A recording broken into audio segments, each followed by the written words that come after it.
Film की शुरुआत होती है सोयन से, जो अपने शहर अपनी मॉम की तबीयत पूछने के लिए जा रही थी, पर रास्ते में ही उसका फोन गुम हो जाता है। इसलिए घर आकर वो सबसे पहले घर का पुराना लैंडलाइन एक्टिवेट करती है और उससे अपने फोन पर कॉल करती है। पर फोन रिसीव करने वाला आदमी कहता है कि तुम्हारा फोन वापस करने के बदले मुझे इनाम चाहिए। ये सुनकर सोयन फोन काट देती है और डिसाइड करती है कि वो नया फोन ले लेगी। इतनी देर में जो लैंडलाइन उसने अभी एक्टिवेट किया था, उस पर किसी यंगसोक नामी लड़की की कॉल आती है, जो कह रही थी तुमने ठीक कहा था, मॉम के बारे में वो सच में बहुत बुरी है। सोयन उसकी बात समझ नहीं पाती और पता चलता है कि वो लड़की सोयन को सन्ही समझकर बात कर रही थी। सन्ही के बारे में तो सोयन को भी नहीं पता था, इसीलिए वो रॉन्ग नंबर बोलकर फोन काट देती है। जिसके बाद वो चली आई थी अपने मॉम के पास हॉस्पिटल में, जिनको ब्रेन ट्यूमर था। सोयन ज्यादा देर उनके पास नहीं रुकती, क्योंकि वो उन्हें पसंद नहीं करती थी और अपनी डैड की मौत का जिम्मेदार उन्हें समझती थी, जो आज से 20 साल पहले 1999 में मर गए थे। वो घर वापस आ जाती है और एक और बार उसे वही कॉल आती है योंग सियोक की, जिसे वो काट देती है। तभी घर पर उसे कुछ गिरने की आवाज आती है। देखने पर पता चला कि उनकी फैमिली पिक्चर गिरी थी, जिसके पीछे बेसमेंट का एक खुफिया रास्ता था। सीढ़ियों से नीचे उतरकर बेसमेंट में जाने पर उसे एक बॉक्स मिलता है, जिसके अंदर कुछ रिचुअल की चीजें थी और उसी फोन वाली लड़की योंग सियोक की पिक्चर भी थी इसमें। और इस पिक्चर के पीछे डेट लिखी हुई थी 1999 की। इन रिचुअल की चीजों के बारे में जानने के लिए वो अपनी फैमिली फ्रेंड के पास जाती है और इस लड़की योंग सियोक के बारे में पूछती है, तो उसे पता चलता है कि ये लड़की भी 20 साल पहले मारी जा चुकी है। साथ ही उसे ये भी पता चलता है कि उसकी मॉम एक शेमन थी और उन्होंने ही सोयन की फैमिली को ये घर बेचा था। अब सोयन घर जब वापस आ रही होती है तो उसे सुनही नाम का स्टोर दिखता है। वो समझ आती है कि योंग सियोक जरूर इसी स्टोर पर कॉल करने की कोशिश कर रही थी। सोयन घर वापस आ जाती है और दोबारा उसे योंग सियोक की कॉल आती है, जो रोते हुए उसे बता रही थी कि मॉम मुझे जला देगी। इतने में ही फोन एकदम से कट जाता है और दिखाया जाता है कि योंग सियोक की मॉम सच में उसे जलाने लगी है। लेकिन शॉकिंग चीज हम ये देखते हैं कि उस आग का धुआं सोयन की बेसमेंट से निकल रहा है।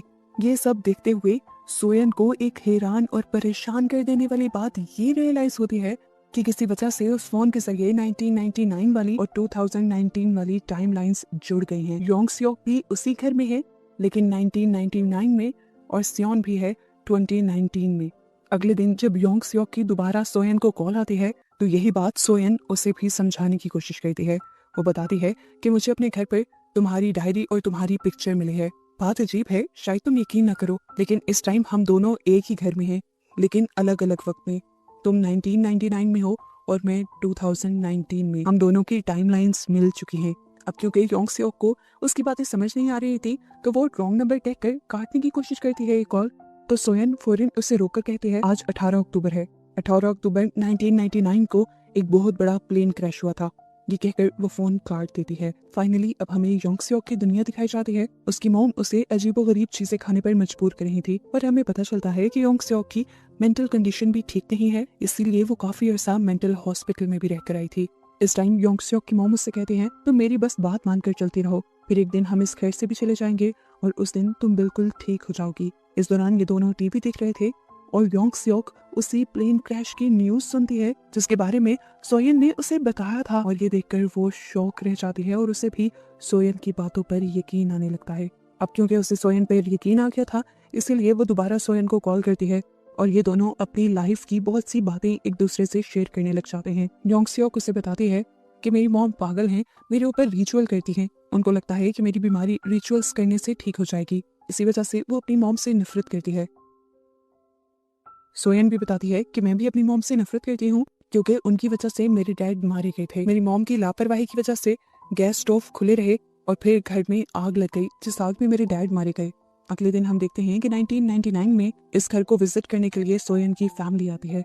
छोटी सोयन को देखकर योंग सियोक समझ जाती है कि ये वही लड़की है जिससे वो बातें करती है, इसीलिए वो फौरन सोयन को कॉल मिला देती है और सोयन अपने डैड की और अपने छोटे होते की आवाज़ें सुनकर बहुत ही ज्यादा इमोशनल हो जाती है, क्योंकि वो टाइम उसकी लाइफ का परफेक्ट टाइम था। और इस सब के बाद योंग सियोक सोयन से कहती है तुम्हारे डैड एक अच्छे इंसान हैं, मैं कोशिश करूंगी कि मैं तुम्हारे डैड को बचा लूं। जिस हादसे में सोयन के डैड मरे थे वो हादसा आज से 2 दिन बाद होना था। हादसे की सुबह को योंग सियोक चुपके से घर से भाग जाती है और सोयन के पुराने घर में जाकर वो गैस स्टोव्स ऑफ कर देती है, जिसकी वजह से घर में आग लगी थी। और उसके ऐसा करने की वजह से यहाँ प्रेजेंट के अंदर सारी रियलिटी ही बदल जाती है, क्योंकि पास्ट पूरी तरह चेंज हो गया था।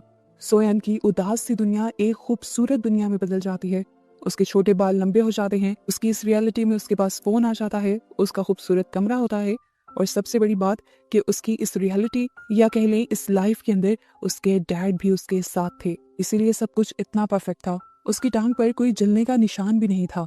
सियोन ये देखकर बहुत ज्यादा एक्साइटेड हो जाती है और उसे ये भी पता चल जाता है कि पास्ट में किया हुआ चेंज पूरे प्रेजेंट को बदल रहा है, पूरे टाइम को ही बदल रहा है। सोयन अपने डैड से मिलकर बहुत ज्यादा एक्साइटेड हो जाती है, जबकि दूसरी तरफ हम योंग सियो को दिखाते हैं, जिसने अपने घर की दीवार पर एक हैंड प्रिंट बनाया था और अचानक से वो हैंड प्रिंट भी प्रेजेंट में शो होने लगता है। सियोन समझ जाती है कि पास्ट में छोटा सा चेंज भी अब इस प्रेजेंट को बदल रहा है। अभी तक टाइम में जितने चेंजेस हुए थे, सियोन उससे बहुत ज्यादा सेटिस्फाइड थी और खुश थी, लेकिन पास्ट में योंग सियोक की लाइफ वैसी ही चल रही थी। उसकी मॉम उसी तरह उसके ऊपर टॉर्चर कर रही थी और उसकी जिंदगी खंडर थी। उस पर और भी बुरा ये हो जाता है कि योंग सियोक की मॉम को ये पता चल जाता है कि योंग सियोक किसी फ्यूचर की लड़की से बात करती है, इसीलिए वो सोयन से कहती हैं, तुम जो कोई भी हो मेरी बेटी की जान छोड़ दो। ये कहकर वो कॉल काट देती हैं और योंग सियोक के ऊपर अजीबोगरीब और ज्यादा रिचुअल्स करने लग जाते हैं, और इन रिचुअल्स को करते हुए उन्हें चेंज हुए फ्यूचर के कुछ विजन्स भी नजर आते हैं।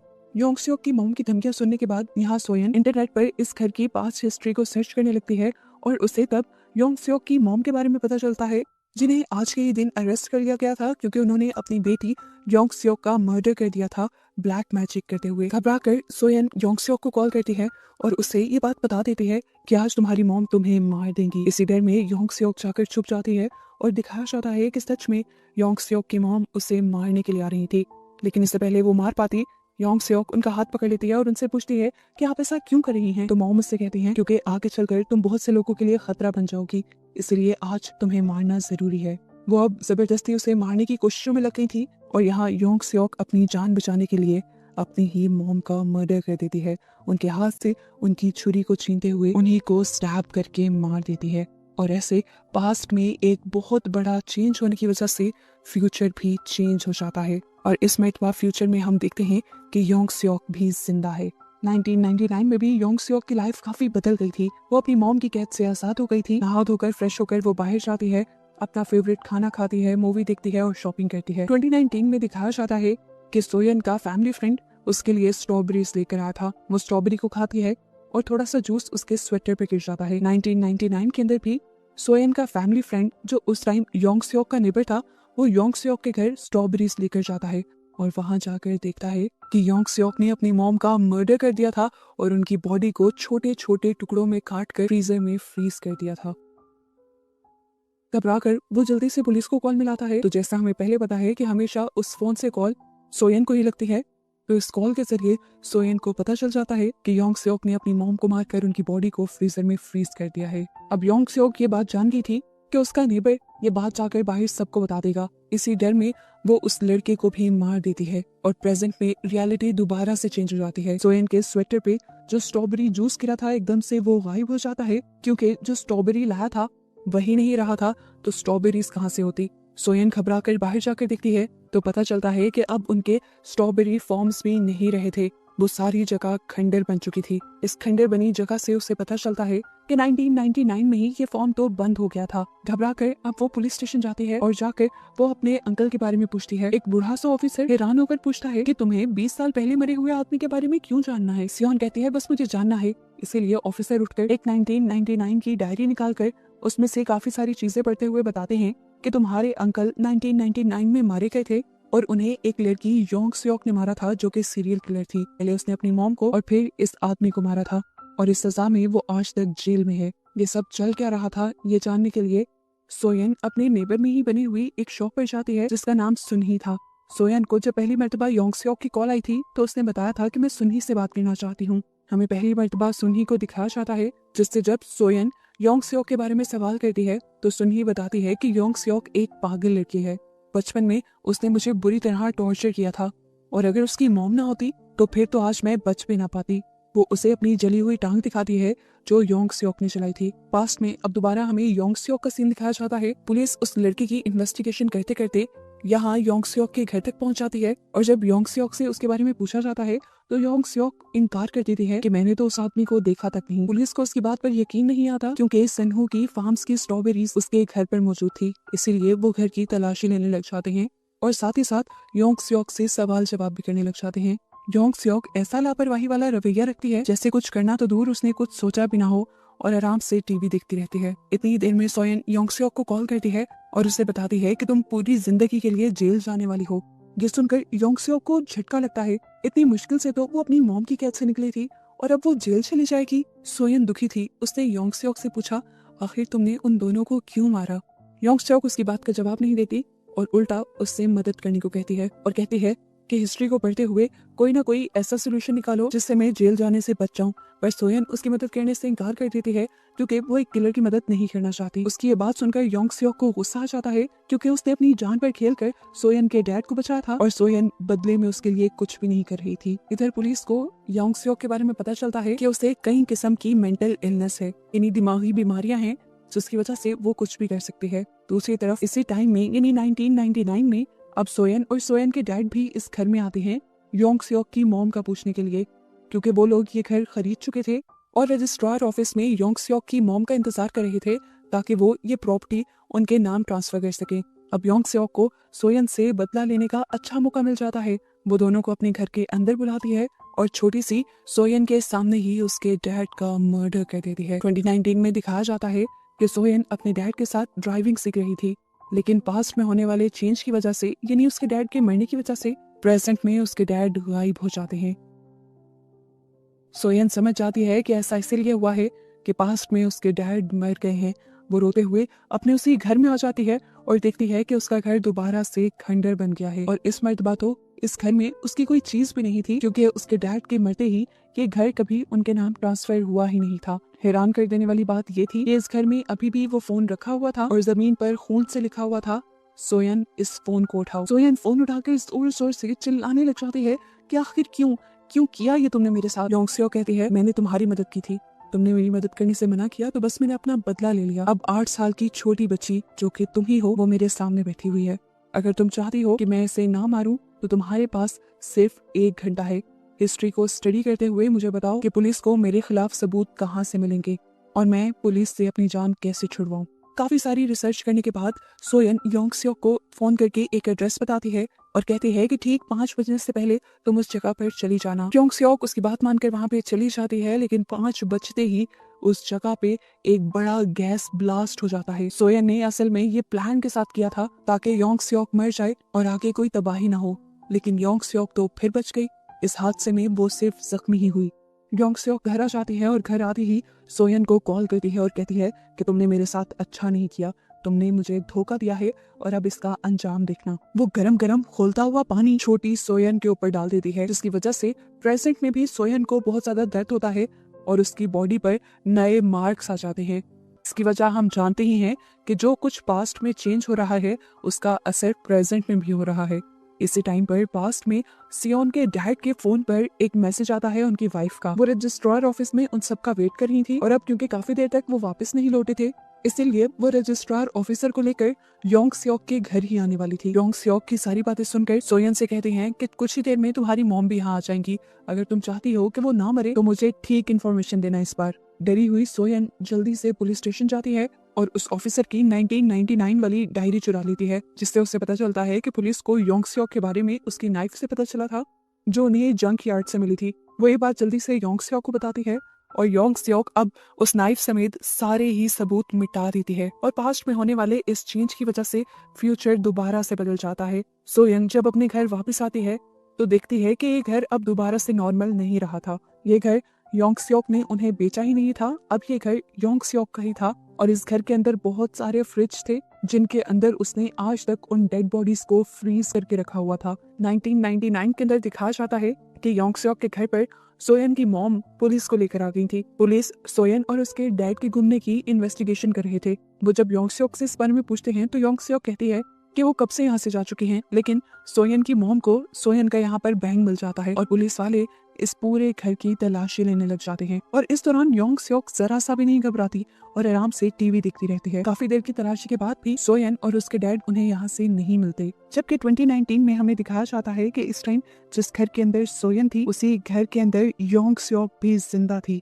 और अब सोयन की मॉम उसी फोन को यूज करते हुए अपने हस्बैंड को कॉल मिलाने की कोशिश करती हैं, जो फोन हमेशा 2019 में सोयन को कॉल मिलाता है। और सोयन फोन को पकड़ते ही अपनी मॉम से कहती है, मॉम यहाँ से भाग जाए, नहीं तो वो लड़की आपको और इस ऑफिसर को मार देगी। सोयन की मॉम को ये रॉन्ग नंबर लगता है और वो यहाँ से जाने लगती है, लेकिन अगले ही सेकंड योंग स्योक ने उठकर उस ऑफिसर के ऊपर हमला करते हुए उसे मार दिया। सोयन की मॉम को समझ आ गई कि जो भी फोन पे था वो सच कह रहा था, इसीलिए वो अपने आप को बचाने के लिए उसी फोन के साथ एक रूम के अंदर अपने आप को बंद कर लेती हैं। जबकि प्रेजेंट में हमें दिखाया जाता है कि अचानक से किसी ने सोयन के ऊपर भी हमला कर दिया था। हमला करने वाली कोई और नहीं बल्कि योंग स्योक ही थी। सोयन अपने आप को किसी तरह उससे बचा लेती है और यहाँ योंग स्योक उससे कहती है, पता नहीं क्यों तुम मेरा साथ नहीं दे रही थी, हालांकि सच तो तुम्हें भी पता है और मुझे भी कि हम दोनों ही एक जैसे हैं। तुम्हें भी पता है कि तुम्हारे डैड तुम्हारी ही गलती की वजह से मारे गए थे, लेकिन पुलिस के सामने तुमने सारे इल्जाम अपनी मॉम पे लगा दिया। ये सच्चाई असल में योंग स्योक को तब पता चली थी जब वो सोयन के घर उसके डैड को बचाने के लिए गई थी। ये सुनते ही सोयन भी यहाँ से उठ खड़ी होती है और उसी फोन के साथ अपने आप को एक रूम में लॉक कर देती है। दूसरी तरफ से सोयन की मॉम फोन पर हेल्प मांगने लग जाती है और सोयन उनसे कहती है, मॉम इस कमरे में कोई भी चीज पड़ी होगी उससे आप योंग स्योक को मार दें।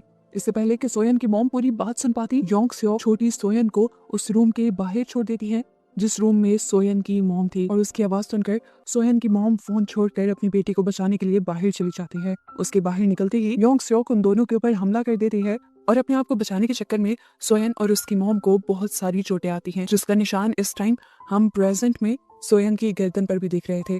1999 के अंदर सोयन की मॉम और योंग स्योक दोनों ही पूरी ताकत से लड़ रहे थे और अपनी बेटी को बचाने के लिए सोयन की मॉम योंग स्योक को लेकर रेलिंग से नीचे कूद जाती हैं और यहाँ ये दोनों ही बेहोश हो जाते हैं। पास में होने वाली इस चीज की वजह से फ्यूचर दोबारा से बदल जाता है।